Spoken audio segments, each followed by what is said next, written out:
Not a hell of a lot that's really going on this week. Although I kind of wanted to bring up something that we were talking about on Election Day that, Oh, that's. I think I'm going to come up with I don't think it would be that difficult to do. I want to come up with the newest MAGA conspiracy theory. And do you remember when I told you I voted for 3 Republican candidates because nobody was running against them, and one of them was the coroner, and I thought, well, they're dead or they're not. How political could that be? Right. So here's my new MAGA conspiracy theory: Democratic coroners are reanimating corpses to cast illegal ballots. And I'm thinking I could get on Laura Ingraham. I could get on the Ingraham angle with this. And she'll be like, and you won't believe the loudest outrage. Democratic coroners reanimating corpses to cast illegal ballots. We've got an expert with his expose next. Cut to commercial, cut back. Here I am, the expert. Oh, Laura, you won't believe it. They are reanimating corpses left and right, and they are stuffing ballot boxes. And she'd say, "What about after they vote? Do they go suck the blood of children?" Yeah, no, yeah. Well, that would be just a little. That would be a little added. No, we're outraged enough that we don't care about the blood of children. We don't want to be taken away from Republican candidates. So that's just my thought. Not really what happened to me this week. Just maybe, perhaps, what I might be doing in 2023. It's the SETI Bimco Show, the podcast that asks the question, why did I listen to this? Hey, this is the SETI Bimco Show. Yeah. Show where we talk about teenage angst in movies and in real life when I get around to getting guests on the show. Yes. So, teenage drama in real life and the movies. Wow.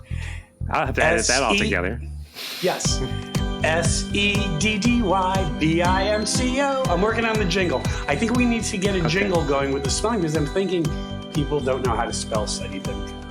John, just... Anything with you this week? I will brag, complain again. I didn't go on ahead, brag, complain. I didn't go on a 20-mile bike ride. Okay. Because the marathon went through. It goes through our neighborhood. So I'm like, I'm not going to try to go on a bike ride. Those running bastards. No, I like it. People have parties. And I get invited to a few. I'm very popular. And I'm like, which one will have bagels, cream cheese, and lox? And that's the part I go to. That's what I'm really interested in. I'll cheer for the runners, but I want my bagel, cream cheese, and lox. Bagel. And coffee. So that's the party. Now, do you dress up as a runner to get into the party? No. Oh, okay. I didn't know how to get into this party. Like, just don't want some guy showing up in his jeans and a sweatshirt. I'd be like, they're not secret parties, John. Okay, well, I didn't know. I mean, I didn't know what the criteria. What was the criteria you had? The secret knock. Yeah. And the other annoying brag, we ate outside with our dog Soul, try to get her used to things. So there's a cafe where we sit outside. Jean goes in to order while I sit outside with the dog. And when we left, Jean went in to close the credit card. And I'm waiting outside with Soul, a little bit chilly. I'm waiting. I'm like, how long does it take to sign off on the credit card? When she came out, she's like, I'm sorry. And I want to make sure I say her name right. I think her name is Alek Wek. Do you know this person? She's a supermodel. ALEKWEK, like Alek Wek. Right. Well, that's how it translates from some Cyrillic alphabet. But anyway, yeah, go ahead. Jean's like, sorry, Alek Wek was in there. I know, I've heard from other people she lives in the neighborhood and hangs out at the places. And she says she's really nice. She was talking to me about this and that's going on across the street. And so I'm like, oh, okay. I was just waiting out here in the cold. Anyway. The trials and tribulations of the lives of you Brooklynites. We feel so bad. I still get to meet her. Half the people I know are like, I was talking with her at the bar. Like, I never see her. I never get to talk to her. They say she's a very nice person. Mm-hmm. Wait, you doubt? No, I'm not doubting it. I just don't have an opinion. I mean, that was like, I don't have an opinion. I just don't have an opinion. Yeah, well, not much else happened. I got Jean to watch two films she never saw. I had a little Cronenberg festival. Oh, okay. We watched Dead Zone, which is Stephen King and Cronenberg, and we watched The Brood, which is all Cronenberg. That's like his divorce movie, which it's when you know that's very ugly. Which I have never seen. Oh, well, you should. I will watch it. Interesting film. The funny thing about the Dead Zone, having not seen it since it came out, you may or may not remember this, but as an adult, you remember Charlie Sheen is running for the Trump-like guy. Actually, back then, you've seen the Dead Zone, right? Oh, sure, yeah. Charlie Sheen plays the candidate, if I remember. Mm-hmm. And where Christopher Walken lives, they're like building a billboard for his campaign in the park right across from his house. You probably don't remember this detail if you haven't seen it in a while, but like, don't you want to put your billboard by the highway or the road? For some reason, there was a park across the street, and there was a big billboard. If you remember, Christopher Walken comes out, and he's like, oh, that guy, he's running for Senate. It's, anyway. I don't think you remember what I'm talking about. I vaguely remember, but okay. I didn't know if there was a point to it or not. You just said just that billboard. You don't remember, so I'm just not going to talk my point anymore. I don't remember, or you don't? No, I don't remember. Anyway, never mind, Tim. I think we're losing this one here. I think we're losing this conversation. Yeah, sure, whatever. I mean, I'm pretending like. I mean, speaking of cannabis, Tim, how are you doing tonight? I'm doing good. We need to get to the movie we're going to watch. Okay. But you picked this movie for the holidays because it's the holidays. We're moving into the holidays. It is the holidays. It is the holidays. It's a heartwarming movie. It's called Santa Conquers the Martians. Yes. From 1964. Mm-hmm. Starring. Okay. Oh, okay. I didn't know if you wanted to introduce it all.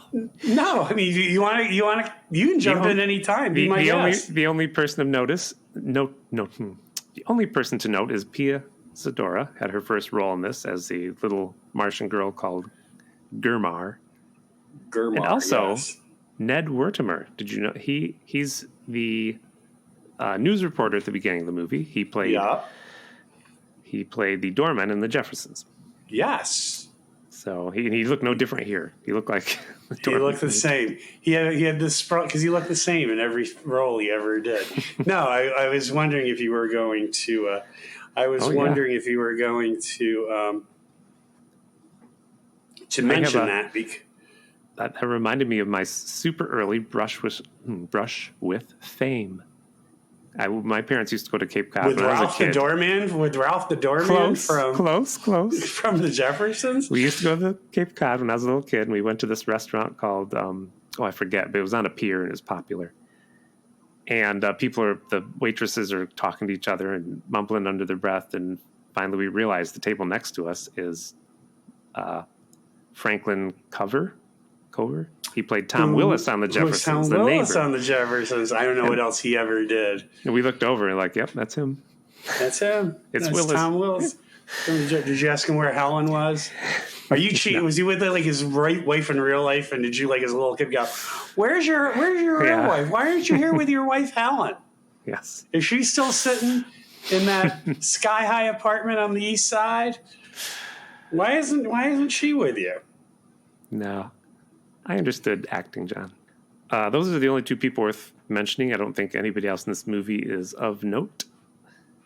No, not that I could think of. I was kind of hoping that like the guy who played Santa Claus, John Call. I was like, well, he sounds like somebody who might have been a character. Couldn't find anything else about him. John, he seemed like he was high the whole movie. He was just like laughing. He was. Yes, and I will get to that when that scene comes. Okay, let's set up the film. Do you want to read a quick synopsis? Well, there's really not much to it. But we want people to understand. Well, sure, yeah. It's a comedy science fiction film. And basically the premise of the film is it's about bringing Christmas joy to the planet Mars. Through force. Because Santa's going to come to Mars no matter what. One thing that I found interesting about it is the film marks the first documented appearance of Mrs. Claus in a motion picture. I read that. Coming 3 weeks before the television special Rudolph the Red-Nosed Reindeer, which also featured Mrs. Claus. her first depiction in a movie we can talk about here, John. Oh, is there another? Is there like a snuff film from the Netherlands in the late 50s that had Mrs. Claus in it? Remember when Joan Crawford made that movie, The Couch? That's right. Anyway. She played Mrs. Claus. She did. Anyway. She did. She played Mrs. Claus. Let's kill this bit. Let's kill this bit now. So the Martians come to Earth to steal Santa because they want Santa on Mars to make the children happy, because the children are hooked up to machines all day. They were looking at Twitter. Right. They're looking at Twitter. Well, let's get back. For some reason, they can get Earth television on Mars. Yeah. Now, one thing that I did notice was that if the Martians were so advanced technologically, how come they could only get black and white television? I didn't think of that, John. You know, when they cut to the newscaster later, when the spaceship enters Earth's it's in color, but on Mars it's in black and white. Just something to think about. Yeah, that's. Oh, I know the reason. This was filmed in Long Island. Oh, was that what it was? Did you read that? This was filmed in Long Island. Was it filmed in Long Island? I was wondering, because I knew that Pia Sedora was from Hoboken. Yep. But the Martians are upset that the Martian kids are watching Earth TV. Too much Tucker Carlson and too much One Day Three's Company. All that too stuff. Much Ren and Stimpy, and just way too much. Just way too much. Well, they're also kind of upset because the children also aren't eating their food pills. True. And Mom comes back. Momar seems to be a big leader on Mars. Yeah, well, she's lady. Well, she is married to Kimar. Oh yes, Kimar, who is basically the king of the Martians, and they have Gurmar, the daughter, and Bormar, a son. Jeez. And Leela Martin plays Momar, and I'm trying to place the accent because she sort of talks like, it's like not quite an English accent, but it's very like I'm talking like Billy Burke as Glinda, the Good Witch in The Wizard of Oz. It was like that accent. Like, I really think these women talk, hey, you know what I'm going to say? I think this is how she would have talked normally. But she just gets that little accent in her voice. Are you saying she doesn't have Santa Claus? Yes. Wonderful academic training, or wonderful artistic training, or a really good voice dub. Are you saying her IMDb was devoid of other? I didn't even. You know what? Once I couldn't. I was so disappointed I couldn't find anything else about John Call. I just gave up. Very disappointed. So, we did start that. On planet Earth, it seems like everybody knows Santa Claus is real, from reporters to weathermen. The weatherman's visiting Santa. I did want to mention that they open the movie that way, and they look at the new toys they're making, and one elf has made a Martian that looks like the Martians that we meet for some reason. And Santa laughs at him and says, he thinks this is what Martians look like. Ho, ho, ho. Ho, ho, ho, ho. First of all, Santa and Mrs. Claus must have given a lot more press access during the 60s, because you don't really see them on TV that much. You know what I'm saying? No. Like, you don't really see Barbara Walters could never get Santa and Mrs. Claus for an interview. Diane Sawyer never could. None of the. But back then they must have been more. I don't know what happened. Did John Hinckley originally go after Santa Claus and then finally decide, well, okay, I'll just shoot the president. I can't get to Santa Claus. Maybe that's when their access to the press started, because things were getting kind of creepy. Were they somehow involved with the Manson family in the 60s, and then they're like, oh. No, so we don't make ourselves that accessible to the John, press anymore. I don't know where you're going. Is it me? I'm just saying. I think it's you. What did Hinckley have to do? Next time, just try half a gummy. That's all I'm saying. I think what I'm trying to say is like, here they open up their doors to the TV cameras. They don't do that anymore. That's all I'm saying. No. They don't do that anymore. Well, one elf makes a Martian, and the other stuff is pretty standard. Dolls, baseball bats. Right. And by the way, guns. may I just say something out loud? When they first show Gurmar and Bomar, it took me a while. I realized, oh yeah, they've got green makeup on. Oh, yeah. But at first glance, were you like, are they in blackface? No, I just thought that makeup was terrible. It Yeah, was like splotch face. I was like, are they in blackface? Is this like a minstrel show? I mean, is this what flew in 1964? I'm like, ooh. It was green. Then eventually, I did see it was green. But I thought, oh my God, they got these kids in blackface. What the hell's going on in this movie? I don't think they had the best makeup people. Let's just say no, that. they didn't. How about that catchy theme song, though? Yeah. Maybe I think we can play it because I think this film is in public domain.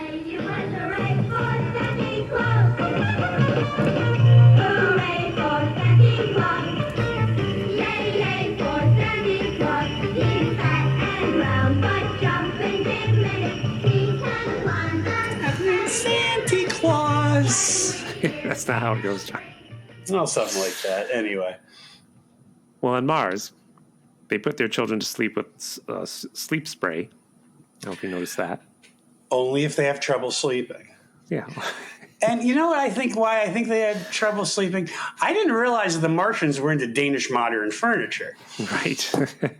Because, I mean, all you get is like a plastic table as a bed, no blankets, no quilts, nothing, no comforters, and you just kind of sleep on like this block of foam. That's why so maybe if they lost the Danish modern furniture, maybe the children would be a little happier. That's all I'm saying. Yeah. Because there's a big problem on Mars. Kids being addicted to sleep spray. It's We'll true. move on. Where are we? There's a lot of talk about politics on Mars, which was very boring to me. Even today, as a kid, I don't know what kids thought. They're talking about whether kids should be happy or stay strong and be. Right. I don't know what else. Stay strong and sleep on their hard beds that have no cushions. Right. No cushions and just foam cubes or pillows. And they go see the ancient one of Mars, Tochum, because they want to know what to do. He was an old man with a beard. He's right out of like an old kung fu movie, I thought. That's what I thought too. Thought he was going to jump up and drop kick them. I expected to see David Carradine at any second. I fell asleep during his speech. Did you hear his speech, John? No, basically just, hey, I've seen this coming for centuries. Now, here's the thing, though. Chokum is 800 years old. Yeah. Chokum is 800 years old, but a Martian year, i.e., the time it takes Mars to orbit the sun, actually equals 2 Earth years. I thought so of that, is he 800 years or is he 1,600 years? Yeah. I just thought, you know what? That'll be really geeky if I mention that. No, it's But not. I thought It automatically popped into my mind. Like, are the kids... Then I got to think, like, the kids are 10 and 8, or are they really 20 and 16? Right? Yep. I thought that. I thought all this stuff, John. Yes, there you go. Great minds, Tim. Great minds. The gears in my mind, they were turning. No, he just says, I've seen it coming for centuries. You hook up your children to machines to educate them in the cradle. And you're not letting them be children. That's our problem. Mars children aren't allowed to be children. They're just sending out funny tweets. And get rid of that Danish modern furniture while you're at it. So long story short, the Martians decide they're going to go to Earth and they're going to abduct Santa Claus. The Martians go to Earth. They meet Betty and what's the other kid's name? Was it Billy? Yeah, very, very Billy, Betty. Are we to that part of the movie, John? Billy and Betty Foster. They're Episcopalian. They're Episcopalians. Okay. I thought so too.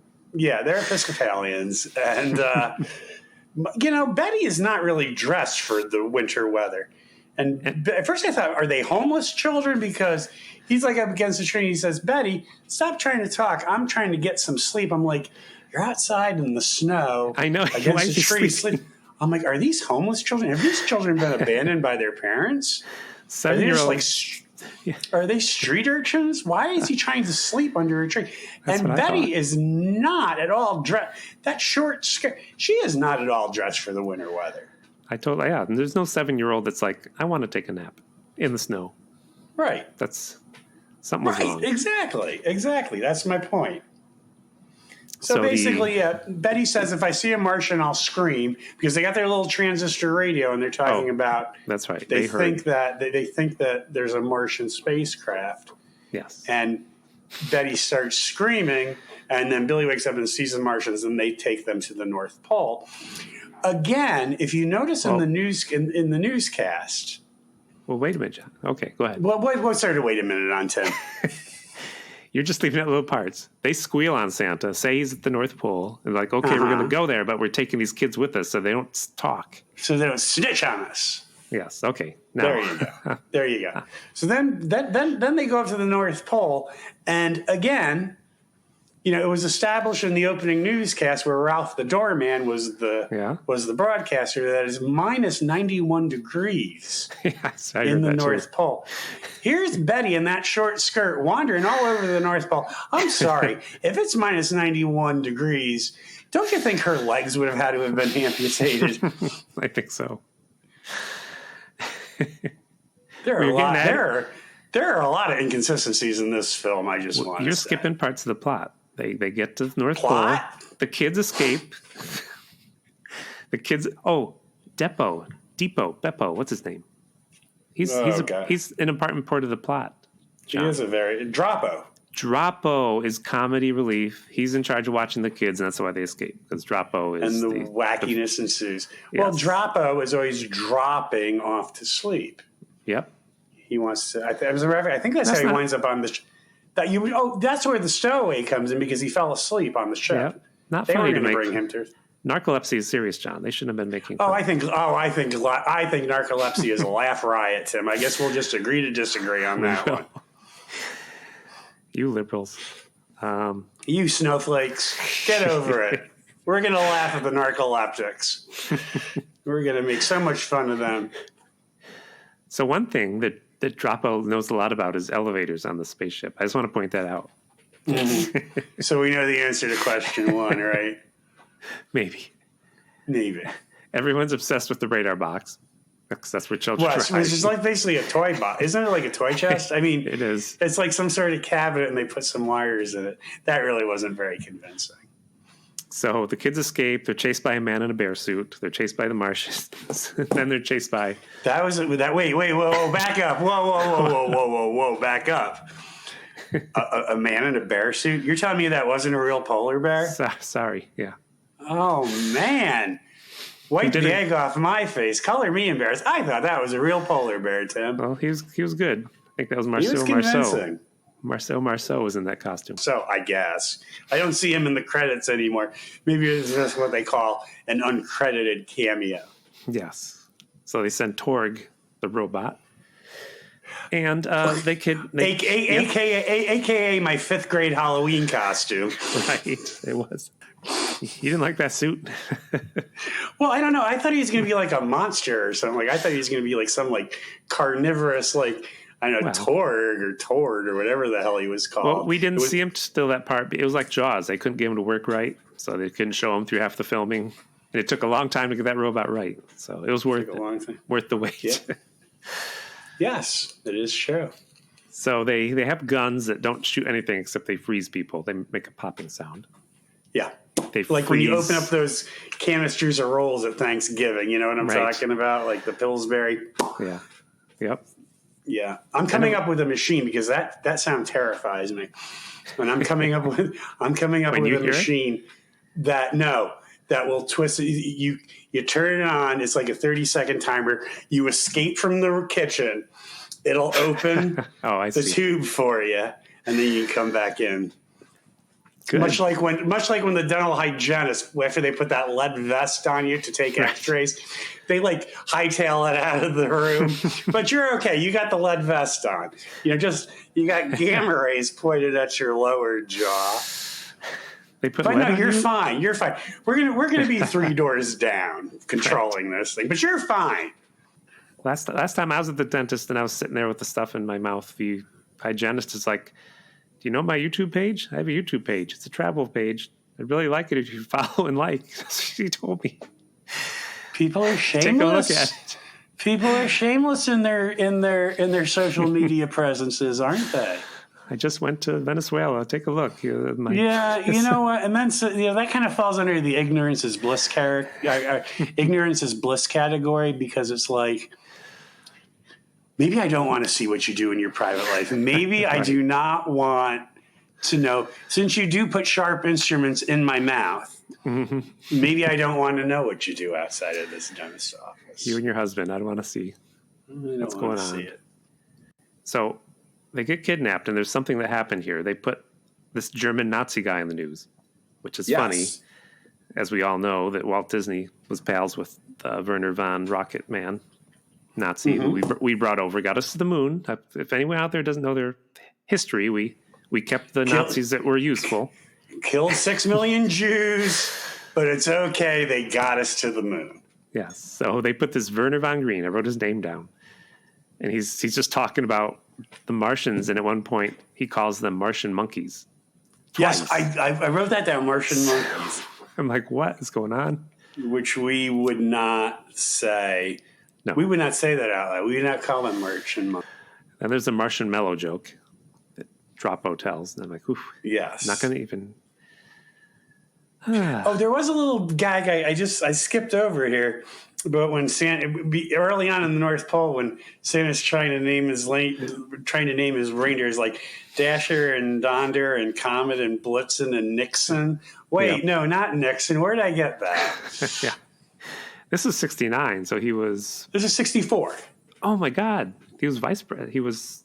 No, this was 4 years after he lost the presidency. He had been vice president, and 2 years after he lost governor of California. Yeah.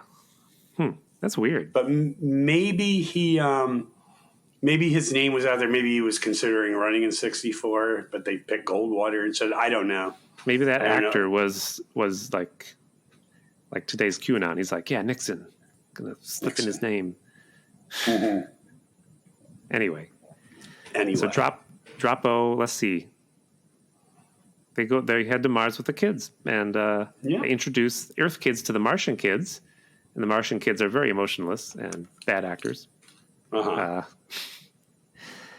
they start to play, right? Or do they start fighting over food? What happens? They eat each other. No, that's not what happened. The Martian kids go and want to watch Earth TV, and the Earth kids are like, no, not really. Kind of over it. Yeah, we're over it. Yeah, well, they're home. They're homesick. It's going to be Christmas soon, and they're not home. Three's Company is the same plot every week. Jack has to pretend he's gay, and the girls get into trouble. They're like, we don't want to see that anymore. Right. We're going to see it. You've seen it once. You've seen it a million times. So then what happens? And yet they got 8 seasons out of it. Go figure. And a spinoff. 2 spinoffs. That's right. Anyway. Oh, John, then I got an ad for Zazzle. Did you get an ad for Zazzle? Oh my gosh. So yes, I got the DoorDash ad. I got several Zazzle ads. Then they seem to go on a laundry kick. I got Downy Gain Flings. Mm-hmm. There was the Tide, the Loads of Hope, where they have the natural disasters and they set up the Wow, we're insane. The washer machines for the people to use. And obviously they use Tide. There was something for ABC Mouse. Yeah, I got 2 of those. Then there was DoorDash again. And then there was that General Insurance commercial with Shaquille O'Neal where they play the theme to the courtship of Eddie's father. Then it was Zazzle again. Then Walden University, there was Lego, where they were advertising the Wakanda Forever set, and they did like this animated sequence, but they had to put a disclaimer under it, fantasy sequence, because I guess people would think that, if I buy this is what's going to happen with the toys. I don't know why they felt they had to put in that disclaimer. Then there were 2 more. Then there were 2 more Zazzles. There was a Wellcare.com commercial with the Visa Flex card you use with your Medicare. There was a Fox Weather ad. Now, Fox Weather, they don't actually tell you the real weather. They tell you the weather you want to hear. They tell you where the Jewish laser satellites are. Then, yeah, exactly. And then there was a Swiffer commercial and a Weight Watchers. Jeez. But Zazzle, John, that's my point. You like you can print your face on a pillow. Exactly. You can put your face on anything. That's what you get for Christmas, a pillow with my face on it. With my face? Oh, I can hardly wait. My face. No, that's what I'm saying. I can hardly wait. I hope it's a set of two. Could you do one with you and one with Gene? And I can just put you at opposite ends of the couch. Yes. And then I'll just like sit in the center of the couch and pretend that I got you and Gene with me. And we're watching, But your friends come over. They're like, who are they? You're like, that's my podcast co-host. It's very rude of you not to say hello to them. Very rude of you not to say hello to my guests sitting on the couch here. They came all the way from Brooklyn, and you could not say hello to them. I want to know what their limits are. I want to make starting to lay the groundwork for that multiple personality disorder. I want to know Zazzle's, guidelines. Can I do a picture of me and put a crown of thrones on my head, like Photoshop it on? You mean thorns? What'd I say?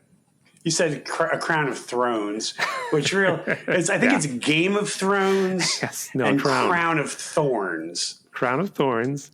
Crown of Thorns. And I'll look real sad, and I'll print that on a pillow. Try half a gummy next week, Tim, okay? I'm going to send that to you for Christmas. Unless they're like, no, we're not allowing. You can't dress up as Jesus. I wonder. That's a good question. I wonder if they would. I'm testing it. All right. So they kidnap Santa. He makes toys. This plot is way more convoluted than it needed to be. But we didn't mention Voldar is a guy who doesn't agree with the leader. He doesn't think the Santa should be here. Shouldn't be kids. They should be fighting with knives. Shouldn't be happy. Right. It's not guns that kill Martians. It's Martians that kill Martians. Yes. So he's like a little insurrectionist. And he goes off and hides in a cave. Yeah.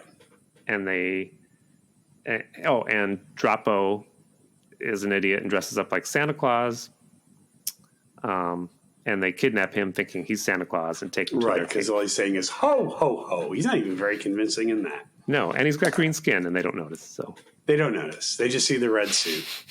He just smelled like alcohol, and they're like, this is Santa. Yeah, this is Santa. That old drunk.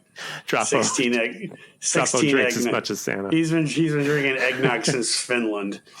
Here we go. Santa's in the bag again. That's why Drapo acts. No, but Drapo acts that way because he's drunk and Santa's drunk.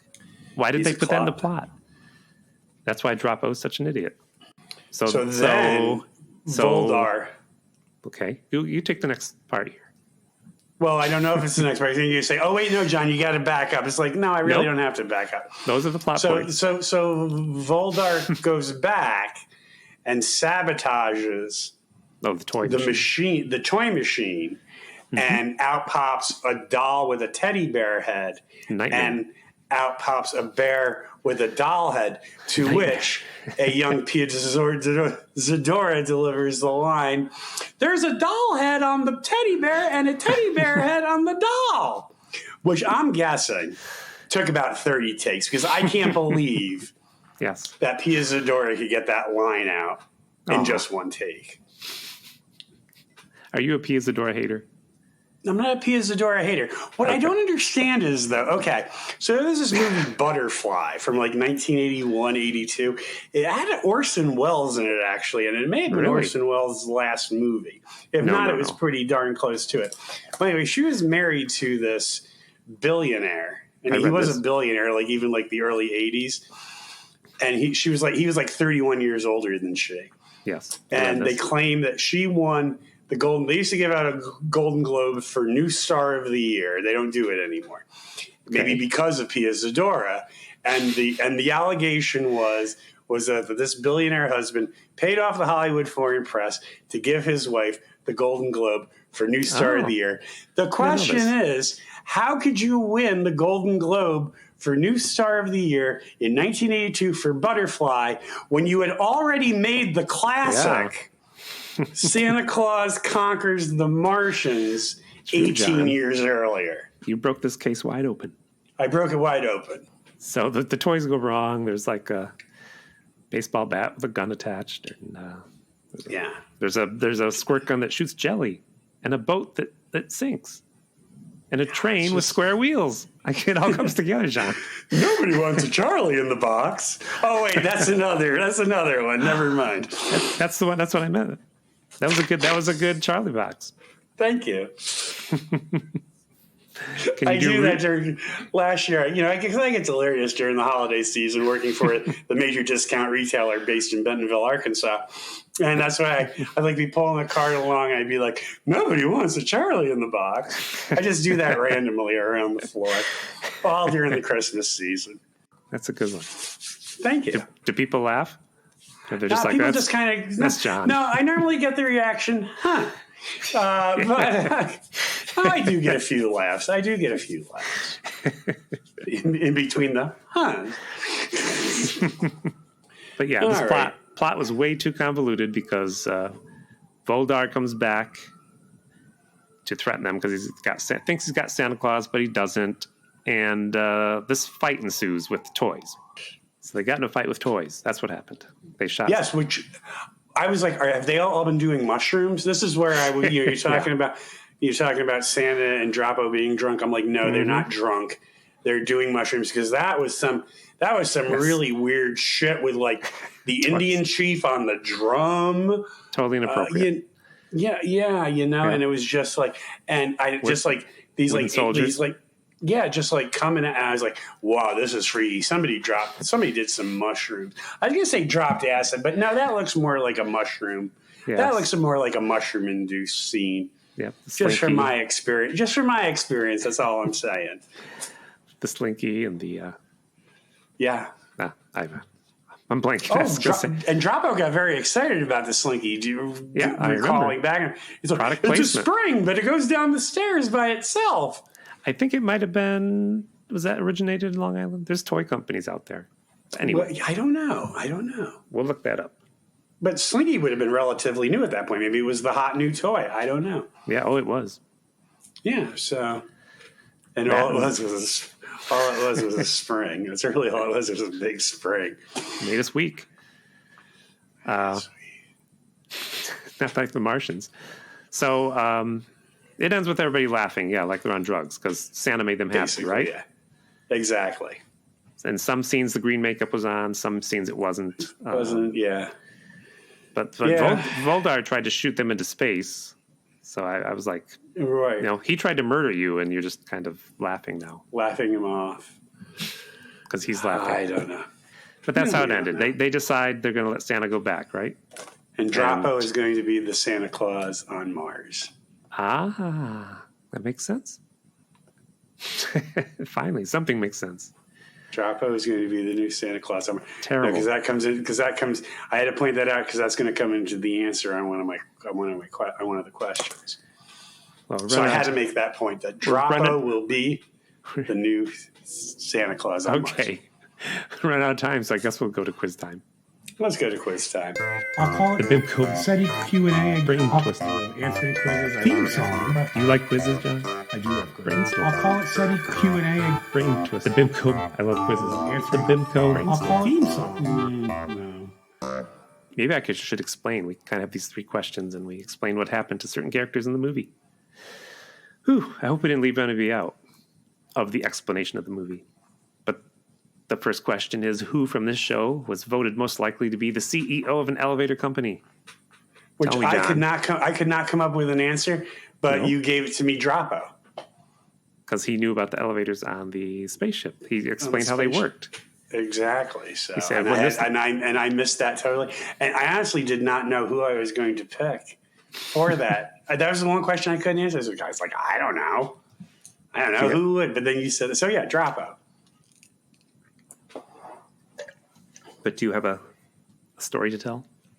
No, I don't have a story to tell. Just he knew how the elevators ran on the spaceship. Well, I did have a different answer. Do you have a story? Do you happen to have a story, Tim? A nice, long, lengthy story to tell? It's not that long. So the elf that made the Martian, John, how did he know what a Martian looked like? I'm going to call him Billy. Billy the elf, he's never named. He made a Martian toy. So as a kid, Billy the elf always made toy elevators, and he was voted most likely to go to school to become an elevator CEO. But once in college, he learned how racist the kids are against elves. Also, they always laughed at his elevator designs, as his elevators always played Christmas music. He even tried to join. Even in July? Yep. Oh, wow. Never made any sense. He even tried to join the elevator fraternity called Lambda Sigma Upsy Downsy. Why did I write that? Upsy Downsy. Commit to the character. But during rush week, one of the tasks you had to accomplish was to bring the severed head of a reindeer back to the frat house. Billy actually tried, but couldn't bring himself to do it. Thus, after getting laughed out of the elevator program, he took a lame literary course called Men Are From Mars, Women Are From Venus, in which they read that shitty book. He became very interested in what men on Mars look like and came up with that Martian doll he created after extensive research. He also made dolls based on what the women on Venus look like, but they are disturbingly sexualized, and Mrs. Claus burned them all. Oh my gosh. Was that too long? Put a little thought into that, Tim. I couldn't tell. I dreamt it. So from this movie, who would most likely have a podcast? Well, I decided that it would be Drapo and Momar, the mother. Lady Momar, the wife of the president or king or whatever he's supposed to be on Mars. Because, well, of course, after Santa Claus left, after he left Mars and Drapo was installed as the Santa Claus of Mars, the the conservatives upset about Barry Goldwater's loss in '64, built a rocket to go to Mars, the precursor to the moral majority, and they immediately started a campaign on Mars against Drapo, the Martian Santa Claus. It was, Jesus is the reason for the season. Right. So to counteract that, Drapo and Momar started a podcast where Drapo talks about, the joy of Santa during the Martian Christmas, how to sleep on modern Danish furniture with just a foam cube as your pillow. Of course. Momar shares her recipes for food pill. They're not so much recipes as though they're how do you arrange the food pills on the plate? They have to go in a specific order according to course. Oh, so that would be the gist of their podcast. And they take pills. I bet they take pills and sometimes mushrooms. Apparently, that would be held against them also. Well, Are they high on this podcast? No, I don't know. Probably one of them does a gummy. All right. Probably one of them does a gummy every. I'm not going to say who, but one of them has a gummy every week before the podcast airs. But I'm not. I don't want to throw anybody. I don't want to throw anybody under the bus. Nobody's throwing anybody under any buses. I'm not, because there are no buses on Mars, so there's no bus to throw them under. Nope. Maybe a bicycle. My podcast idea. Ooh. It'd be those kids, Betty and Billy, who went to Mars. Today, they'd be older, but they would have a podcast, and they would point out that the war on Christmas started on that dark day Mars tried to kidnap Santa. Today, the Martians are a thriving civilization because they now believe in Christmas. The deep state will never let on that Mars has life, but it's there and it's totally Christmas-based, says Betty on her podcast. They point out that Venus is devoid of life because the women there did not believe in Christmas. So Betty and Bobby's podcast is no longer in production because they were both arrested for storming the Capitol on January 6th. But their podcast was called Christians Are From Mars, Unbelieving Hillarys Are From Venus. There you go. That was their podcast. That was their podcast, but now they're doing federal time for January 6th. Gotcha. Okay. Gotcha. So you got a spin-off TV show? Somebody in this movie has a spin-off? I do have a spin-off TV show, and it's Billy and Bomar, who are the same age, and they do wind up becoming like pen pals. much like my pen pal with the guy from Ghana who conned me out of a wristwatch and never wrote to me again. But this correspondence actually stayed. And years later, Bomar comes to Earth, and Billy, still interested in the rockets and the space travel, is going to be a rocket scientist. And Bomar, who's very educated, is going to go to school on Earth. And they become roommates at MIT. Gotcha. And Billy realizes he's not only interested in rockets on like the launch pad at Cape Canaveral, he's also quite interested in the rocket in Bomar's pants. So every episode is like a lot of sexual tension between them. And Billy's catchphrase is to Bomar, "No, on Earth it's very common for college roommates to shower together." Hilarity ensues. And just the wackiness and the sexual tension. So this is a modern spin-off, though. It's a very modern, very modern. Okay. It only lasted. Well, actually, technically only half an episode aired in 1974, and then they were getting so many complaints. Like after the second commercial break, it just didn't come back. It was just too modern, too alternative for 1974. The country going through Watergate and that, just too much for him to handle.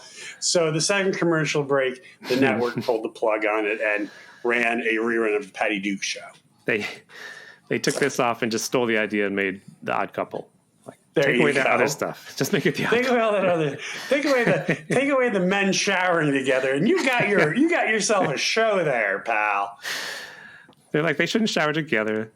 One should make a mess, and the other one comes in after the shower and is like, "What is this mess? I got to clean this up. Mess? I got to clean this up." All right. How about you? What's your spinoff? My spinoff is also a comedy, Droppo. Droppo is a spin-off TV show where he's sent to Earth in an egg-shaped ship to study humans. He lands in Colorado and ends up living with a woman named Mindy who works at a music shop. He says odd things like "nano, nano" when he means hello and has to pretend to be human so he can secretly fit in. When he gets mad, he says things like "she's bot." Droppo often tries to get jobs with hilarious results, like the time he became an elevator operator who got fired because he only played Christmas music. The show dipped in ratings when Droppo and Mindy became romantically involved in season 3. Droppo was always saying things like, "Why can't you have 3 breasts like the women on Venus, Mindy?" And the show would be called Droppo and Mindy. So, wow. That would have been a great. I don't think that show would have ever. Did he make an appearance on Happy Days? Like, is it what? No. Like first Droppo goes to Milwaukee, runs into Richie and the Fonz. Don't you remember that was the premise? No, John Droppo appears on Laverne and Shirley. Oh, okay. You're remembering it wrong. Is he out on a date with Laverne or Shirley? What does he do to Boo Boo Kitty? He goes on dates with both of them because first he's like, "Oh, this one's defective, only 2 breasts." And then he goes to another one and he's like, "Oh, Earth women only have 2 breasts, not 3 like the ones on Venus."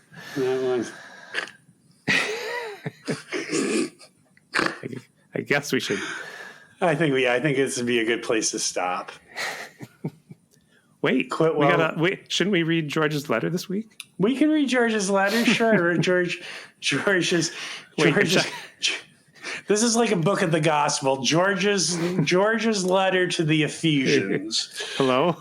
Oh, Miss Lee, our producer's here. This is your producer, Miss Lee. We don't have time to read a letter from New York Times bestseller and friend of the show, George O'Connor. Let's shut this down and go home. Oh, well. Miss Lee I says think we don't have time. we should just do an episode with George, and George could read his letter, and we could just interrupt him like, wait, George. Maybe George could come and read his own letter.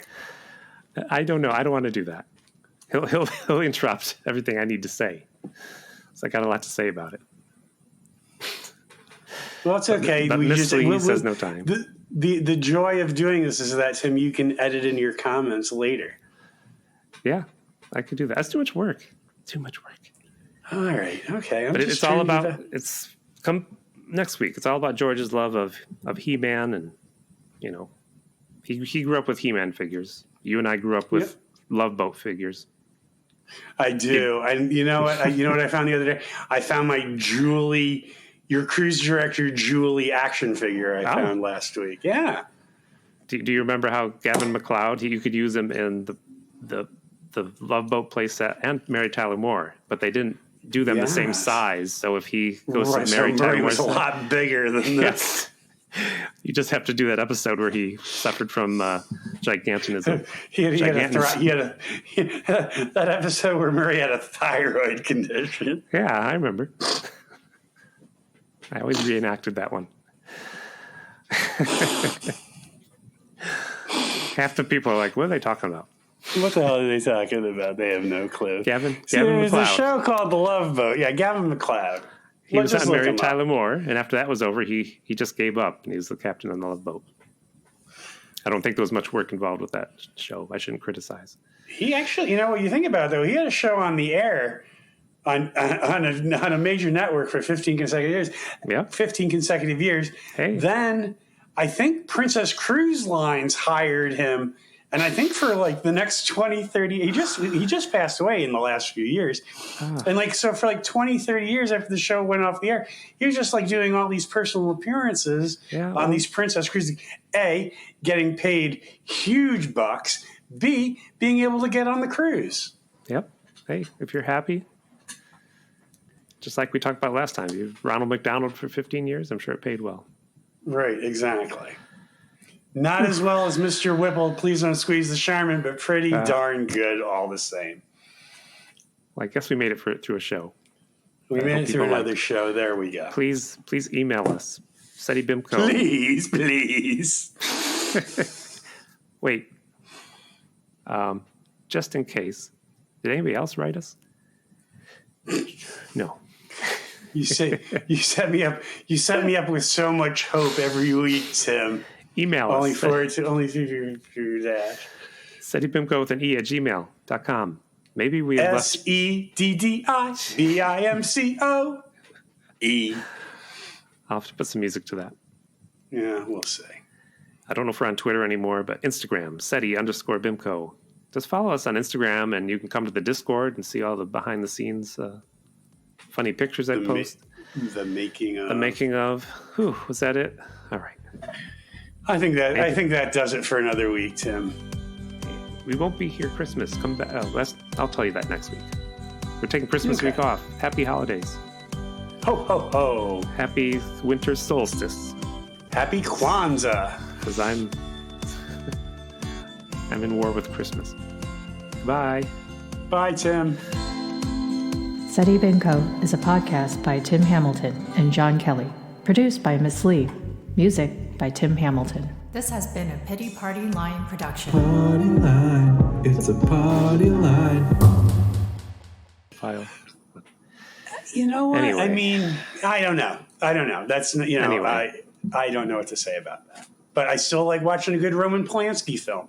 I still like watching a good Woody Allen film. And Annie Hall, when he sneezes and that cocaine goes flying all over the place, that is one of the funniest scenes ever committed to film, I think. Yeah. Am I not supposed to appreciate Annie Hall anymore because of what Woody Allen? And I'm putting that. I'm just putting that question out there. It's because didn't that win the Oscar instead of Star Wars, or Manhattan did, right? No, it was Woody. No, it was Annie Hall that won it. Yeah, so, Annie Hall won it instead of Star Wars. Yeah, that's right. I had thought about that. That's why you don't watch that, for that terrible travesty. Oh, is that? Oh, okay.